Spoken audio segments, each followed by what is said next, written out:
मित्रांनो, आपण राजकारणावरती बोलतोय। अनेक विषय आपण हाताळलेत।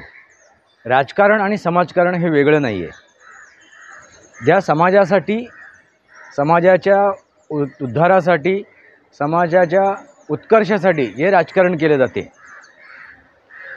त्याला आपण समाजकारण म्हणतो। समाजाच्या उद्धारासाठी, उत्कर्षासाठी जे राजकारण केले जाते त्याला आपण समाजकारण म्हणतो। मित्रांनो, ते सकारात्मक असते आणि स्वतःच्या मतलबासाठी, स्वार्थासाठी जे राजकारण केले जाते त्याला फक्त राजकारण म्हणतात मित्रांनो। आणि ह्यातील फरकच तुम्हाला मी तो समजावतोय। छावा चित्रपट तुम्ही पाहिला असाल, अनेक जणांनी पाहिला असाल, मी अजून पाहिलेला नाही आहे। पण ज्या काय प्रतिक्रिया मिळत आहेत ऐकायला, ज्या काय प्रेक्षकांनी, श्रोत्यांनी, नागरिकांनी, जनतेने हा चित्रपट पाहिला आहे आणि त्यानंतर त्यांच्या ज्या प्रतिक्रिया मिळतात ऐकायला, त्यानंतर एक गोष्ट अगदी स्पष्ट आपल्या लक्षात येते, ते म्हणजे आपला इतिहास लपवला गेला, खोटा इतिहास आम्हाला सांगितला गेला, त्यांना ओळखणं गरजेचं आहे। बघा, अजूनही वेळ गेलेली नाही आहे, अजूनही वेळ गेलेली नाही। मतदार राजा जागा हो, रात्र वैर्याची आहे। मित्रांनो, तुम्ही हा माझा व्हिडिओ कुठल्या गावातून, कुठल्या शहरातून, कुठल्या खेड्यातून, कुठल्या गल्लीतून, कुठल्या दिल्लीतून बघताय ते जरा कमेंट बॉक्समध्ये लिहा। मित्रांनो, हे गंभीर विषय आहे। गंगा जमुनी तहजीब आणि भाईचारा बस झाला आता।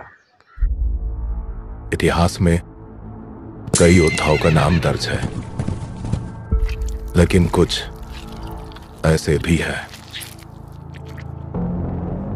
जिन्होंने अन्याय और अत्याचार के सामने घुटने नहीं टेके।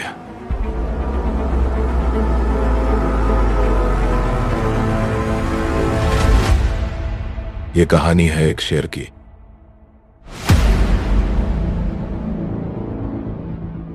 धर्म की रक्षा करने वाले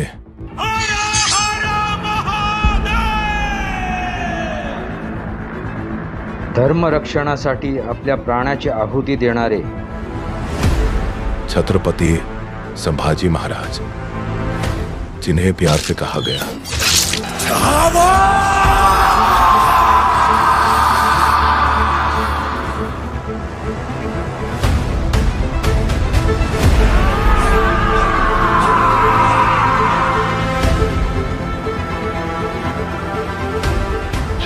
छत्रपति संभाजी महाराज की।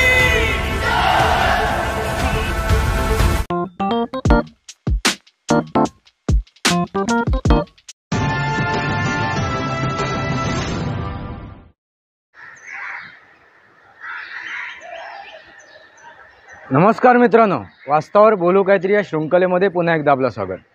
मी आपला मित्र राजेश वासंती साबाजी केळुसकर। मित्रांनो, आपण राजकारणावरती बोलतोय। अनेक विषय आपण हाताळलेत। राजकारण आणि समाजकारण हे वेगळं नाही आहे।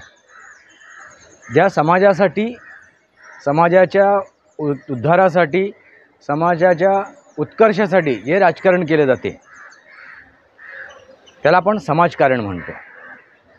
समाजाच्या उद्धारासाठी, उत्कर्षासाठी जे राजकारण केले जाते त्याला आपण समाजकारण म्हणतो। मित्रांनो, ते सकारात्मक असते आणि स्वतःच्या मतलबासाठी, स्वार्थासाठी जे राजकारण केले जाते त्याला फक्त राजकारण म्हणतात मित्रांनो। आणि ह्यातील फरकच तुम्हाला मी तो समजावतोय। छावा चित्रपट तुम्ही पाहिला असाल, अनेक जणांनी पाहिला असाल, मी अजून पाहिलेला नाही आहे। पण ज्या काय प्रतिक्रिया मिळत आहेत ऐकायला, ज्या काय प्रेक्षकांनी, श्रोत्यांनी, नागरिकांनी, जनतेने हा चित्रपट पाहिला आहे आणि त्यानंतर त्यांच्या ज्या प्रतिक्रिया मिळतात ऐकायला, त्यानंतर एक गोष्ट अगदी स्पष्ट आपल्या लक्षात येते, ते म्हणजे आपला इतिहास लपवला गेला, खोटा इतिहास आम्हाला सांगितला गेला, खोट्या इतिहासाची आपल्या हे केलं, काय म्हणतात त्याला, खोटा इतिहास वाढला गेला, परोसला गेला, हे समजून घेण्याचं गरजेचं आहे मित्रांनो। इंग्रज आणि मोगल हे जे आक्रांत होतेत ना, हे कोण योद्धे नव्हतेत, हे कोणी योद्धे नव्हतेत. त्यांनी जे काय केलं ते षडयंत्र केलं, ते लुटारू होतेत. आणि त्यांच्या ह्या लुटीला, त्यांच्या या षडयंत्राला बळी कोण पडलं तर आपल्या देशातील जे गद्दार असतात, गद्दार असा स्वार्थी मतलबी, ते त्याला बळी पडले. आणि ह्या मुठभर गद्दारांमुळे, ह्या मुठभर देशद्रोह्यांमुळे आपल्याला ही मोगलांचं 800 वर्ष आणि इंग्रजांचं 150 वर्ष 200 वर्ष आपल्याला गुलामी सोसावी लागली. त्याला कारण काय? गद्दार, जयचंद. मित्रांनो लक्षात घ्या, एक जयचंद होता गद्दार, त्याच्यामुळे काय अवस्था झाली महाराणा प्रतापाची, ते सर्वश्रुत आहे मित्रांनो. तसंच संभाजी महाराजांची जी अवस्था झाली, परिस्थिती आली, त्यांच्यावरती जो प्रसंग ओढवला, त्याला कारणसुद्धा असे गद्दार, देशद्रोही, समाजकंटक. मित्रांनो, ही गोष्ट समजून घेणं गरजेचं आहे. आणि इथेच सकारात्मक राजकारण आणि नकारात्मक राजकारण आपल्याला लक्षात येते. छत्रपती शिवाजी महाराज, संभाजी महाराज यांनी केलेलं जे राजकारण होतं ते सकारात्मक होतं. आणि मोगलांनी केलेलं राजकारण किंवा इंग्रजांनी केलेलं राजकारण हे नकारात्मक होतं. ते त्यांच्या भल्यासाठी, स्वार्थासाठी, मतलबासाठी होतं. मग ते मतलब कसलंही असो, स्वतःच्या देशाचा विस्तार असो किंवा एखाद्याला लुटणं असो, लुटपाट करणं असो, तो काही मतलब असो, स्वतःचा स्वार्थ साधणं, या पलीकडे या इंग्रजांनी आणि मोगलांनी केलेलं नाही. आणि त्याच प्रकारे तुम्हाला त्यानंतर, स्वातंत्र्यानंतर जे काय 70 वर्ष तुम्ही बघितलं असाल, काँग्रेसचं राजकारण ते सुद्धा त्याच प्रकारचं होतं. दोन जातीमध्ये, समाजामध्ये, तथाकथित धर्मामध्ये काय करायचं? दुही निर्माण करायची, त्याच्यामध्ये विष पेरायचं आणि काय करायचं? राज्य करायचं, शासन करायचं आणि आपला मतलब साधायचा. मित्रांनो, हे जे छावा हा चित्रपट आहे, त्यांनी अगदी लोकांच्या डोळ्यात, जनतेच्या डोळ्यामध्ये अंजन भरलेलं आहे, खडखडून जागं केलेलं आहे. या अगोदर काश्मीर फाईल, उरी अटॅक किंवा ते केरळामध्ये जे काय प्रकरण घडलं होतं लव जेहादवरून, ह्या सर्व गोष्टी, ह्या जे चित्रपट निघाले आता ह्या 2-4 वर्षात, यांनी जनतेच्या डोळ्यात अंजन भरलेलं आहे, सत्य समोर आणलेलं आहे, वास्तव समोर आणलेलं आहे. आणि या छावा चित्रपटाने तर अगदी स्पष्टपणे ती गोष्ट निदर्शनात आणून दिलेली आहे. आणि त्यामुळे तुम्हाला तशा प्रतिक्रिया बघायला मिळतात, ऐकायला मिळत आहे. मोगलांचं जे उदत्तीकरण केलं गेलं, मोगलांचं, मुसलमानांचं, आणि त्या मोगल शासनामध्ये ते कसे काय राजे, औरंगजेब, हुमायून, घोरी, हे जे काय राजे होऊन गेलेत, त्यावेळेचे मोगल शासक, यांनी भारतात येऊन कसं काय भारताचा, देशाचा उद्धार केला, उत्कर्ष केला, कसं काय जनतेला त्यांनी हे केलं, सांभाळलं, देवालयांचा उद्धार केला, वगैरे वगैरे, याचं बखान तुम्हाला ऐकलं असेल तुम्ही. आणि हाच इतिहास दाखवण्यात आला आपल्याला. मोगलांचा इतिहास दाखवण्यात आला आपल्याला, इंग्रजांचा इतिहास दाखवण्यात आला. पण मराठा शासन, राजपूत शासन, अनेक भारतीय राजांची शासन होते, ते कधी तुम्हाला ऐकायला मिळाले नसते. तो इतिहास तुमच्यापर्यंत कधी पोचला नसेल.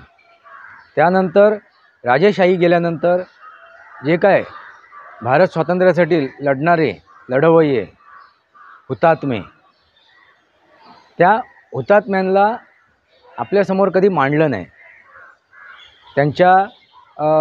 त्यांनी केलेलं बलिदान देशासाठी, त्याचं कधी महात्म्य आपल्याला ऐकायला मिळालं नाही, वाचायला मिळालं नाही, समजलं नाही. कारण का? नेहरू आणि गांधी ह्याच्या पलीकडे कधी इतिहास गेलाच नाही या काँग्रेसचा. ह्या काँग्रेसचा इतिहास ह्या पलीकडे गेलेला नाही आहे. नेहरू आणि गांधी हे दोन परिवार, आणि या दोन परिवारानेच आपल्याला जणू काय स्वातंत्र्य मिळवून दिलं. मित्रांनो, जे स्वातंत्र्य आपल्याला मिळाले आहे ना, ते एक म्हणतात ना, दान केलेलं आहे, भीक. चल घ्या, आता राहा, स्वातंत्र्य झाला. ही गोष्ट लक्षात घ्या.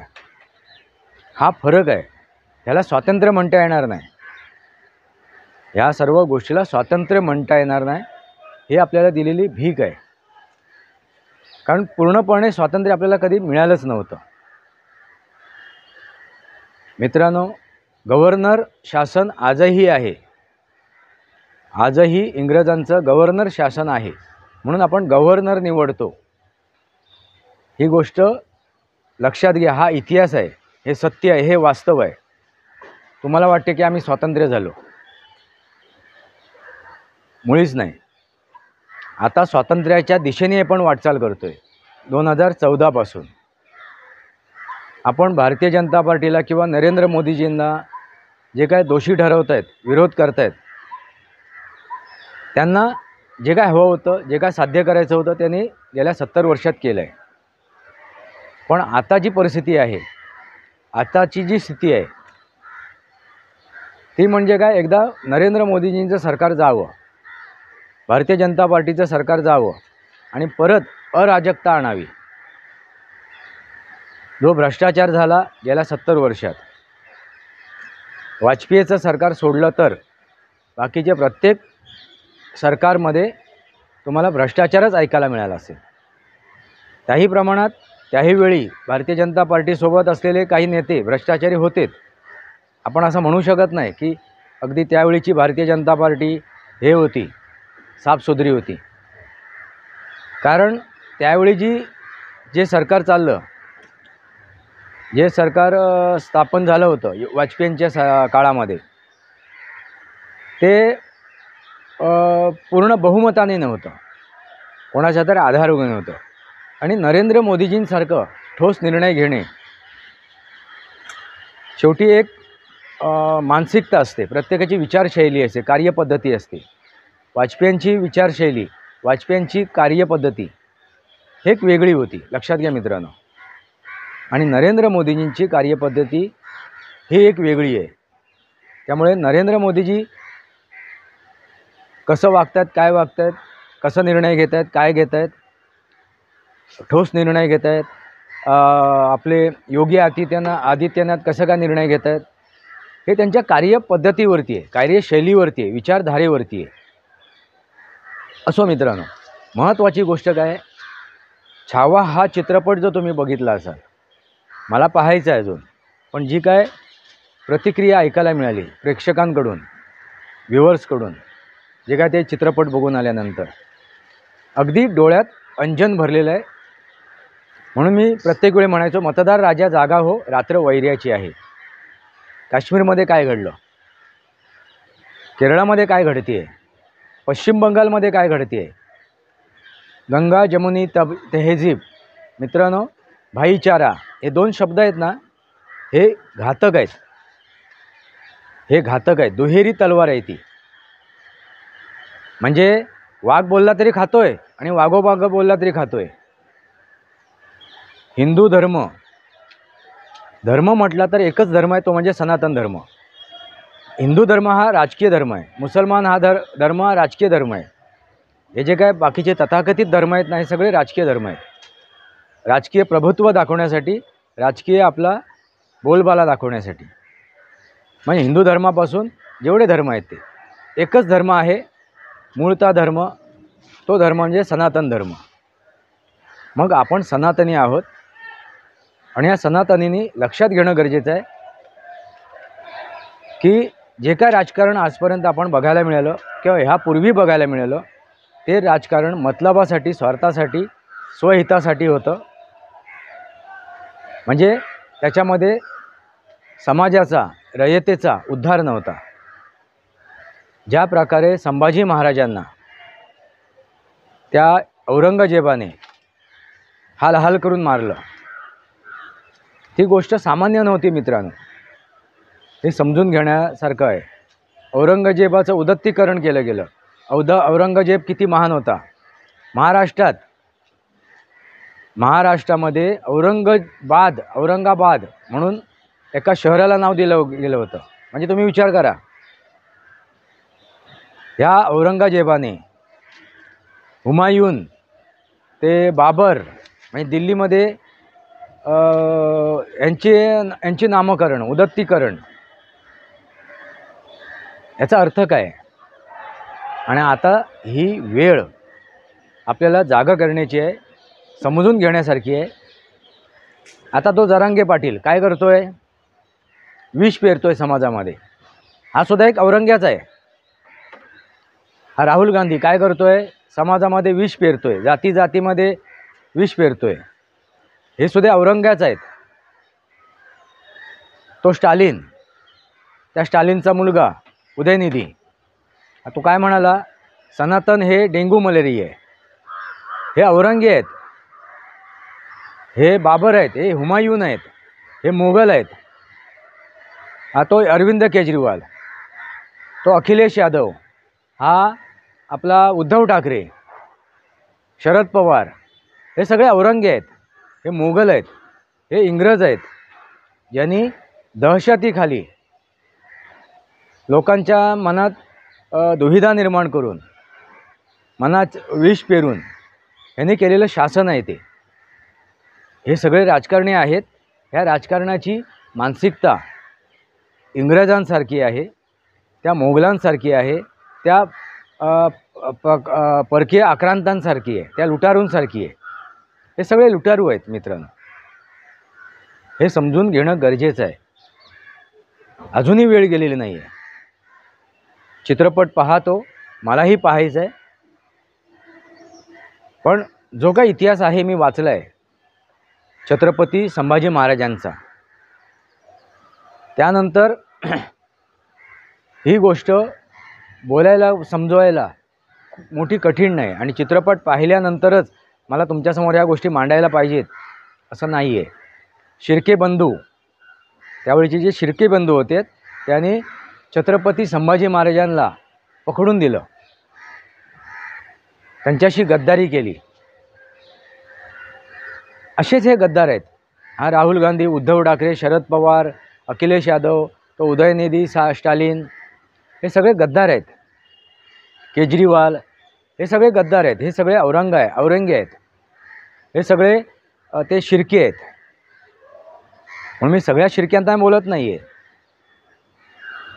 आता जे शिर्के आहेत त्यांना नाही म्हणत आहे मी, कारण आपण लगेच शिर्के म्हटलं की सगळे शिर्के त्यातलेच आलेत.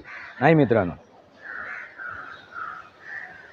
पण ज्या शिर्के बंधूंनी जो काय गद्दारी केली, देशद्रोह केला, राष्ट्रद्रोह केला, राजद्रोह केला, हा सुद्धा समजून घेणं गरजेचं आहे. आणि अशा ह्या द्रोह्यांना, राष्ट्रद्रोह्यांना, देशद्रोह्यांना, अशा ह्या लुटारूंना समजणं गरजेचं आहे. त्यांना ओळखणं गरजेचं आहे. बघा, अजूनही वेळ गेलेली नाही आहे. अजूनही वेळ गेलेली नाही. मतदार राजा जागा हो, रात्र वैर्याची आहे. मित्रांनो, तुम्ही हा माझा व्हिडिओ कुठल्या गावातून, कुठल्या शहरातून, कुठल्या खेड्यातून, कुठल्या गल्लीतून, कुठल्या दिल्लीतून बघताय ते जरा कमेंट बॉक्समध्ये लिहा. मित्रांनो, हे गंभीर विषय आहे. गंगा जमुनी तहजीब आणि भाईचारा. बस झालं आता, बस झालं. मित्रांनो, कितीही झालं तरीसुद्धा यांची वृत्ती बदलणार नाही. मुसलमान यांची वृत्ती बदलणार नाही. या इंग्रजांची वृत्ती बदलणार नाही. पाश्चिमात्य देश लक्षात घ्या. यांची पाश्चिमात्य देश म्हणजे कोण? तर इंग्रज. गल्फ कंट्री म्हणजे कोण? मुसलमान. किंवा आजूबाजूची जे आहेत, बांगलादेश, पाकिस्तान, अफगाणिस्तान, कतर, हे जे काय मुस्लिम देश आहेत, किंवा भारतात जे मुसलमान आहेत, 99% मुसलमान हे तुम्हाला देशद्रोहीच मिळणार. त्यांनी बघा आता प्रतिक्रिया दिल्यात बऱ्याच जणांनी प्रतिक्रिया, ट्वीटसुद्धा आलेत की अभी भी रो रहे संभाजी के वंशज, संभाजी के चाहते, अभी भी रो रहे हैं, अभी भी उनको रोना आ रहा है. याने त्याचा म्हणण्याचा उद्देश काय, तर औरंग्याने केवढा मोठा भीमपराक्रम गाजवला. म्हणजे हिंदूंचं किंवा गैरमुसलमानांची जे हत्याकांड होते, जेनोसाईड होते, त्याला ते वाजवी ठरवतात. ते गैर नाही आहे, ते वाजवी आहे. ते व्हायला पाहिजे आणि ते अल्लाला केलेले ती इबादत आहे असं त्यांचं म्हणणं आहे. गैरमुसलमानांवरती केलेले अत्याचार हे अल्लासाठी केलेली इबादत, पूजा, अर्चा, प्रार्थना आहे ती, असं ते समजतात. जेनोसाईड काश्मीरमध्ये जे काय घडवलं, केरळामध्ये जे काय घडते आहे, पश्चिम बंगालमध्ये जे काय घडते आहे, त्याला ते समर्थन करतात. म्हणून गंगा जमुनी तहजीब आणि भाईचारा, बस झालं, इनफ, थांबा आता. मी गैर मुसलमानांना सांगतो आहे, मग तो बौद्ध असो, जैन असो, हिंदू असो, शीख असो, मग तो ख्रिश्चन असो, कोणी असो, गैर मुसलमानांनी आता सुधारायला पाहिजे, डोळे उघडायला पाहिजे आणि निर्णय घ्यायला पाहिजे. बघा, विचार करा आणि ठरवा काय करायचं आणि काय नाही करायचं. वास्तवावर बोलू काहीतरी या शृंखलेला सबस्क्राईब करा, बेल आयकॉन दाबा. माझे विचार पडत असेल लाईक करा, आपले विचार कमेंट बॉक्समध्ये मांडा. तुर्तास इतकंच. भारत माता की जय, वंदे मातरम. जय भारत, जय महाराष्ट्र, जय सनातन.